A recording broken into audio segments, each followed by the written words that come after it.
Diretsahan namang nagpakatotoo si Kim Chiu at hindi na nagpatumpik-tumpik pa sa media ko ng bagong serye nila ni na Paulo Avellino at JM De Guzman sa Dreamscape titled Linlang.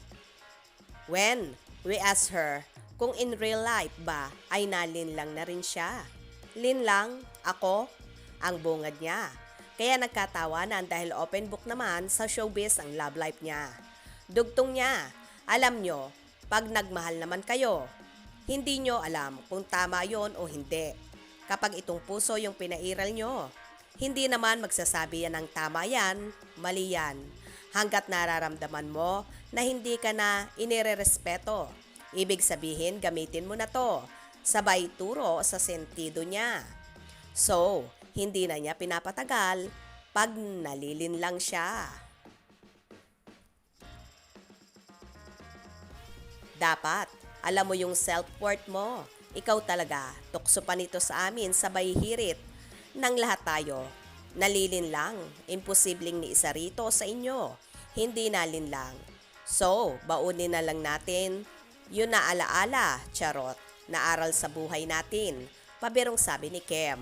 At nung tinanong namin after ng media ko ng linlang, kung masasabi rin ba niyang time is the ultimate truth teller, nauna nating narinig kay Bea Alonso. Natatawang sagot ni Kim, grabe, ayaw ko magsabi noon, pero wala namang sekretong hindi nabubunyag. Para siyang sand na hindi siya forever mahahawakan. Meron at merong lalabas talaga.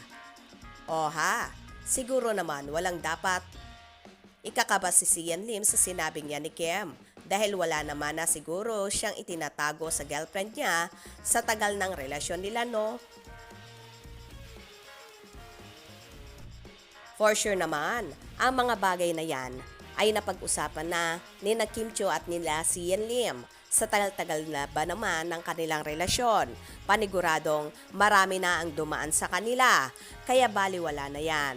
Ang mahalaga, masaya sila ngayon at talaga namang masasabi mong sila na panghabang buhay.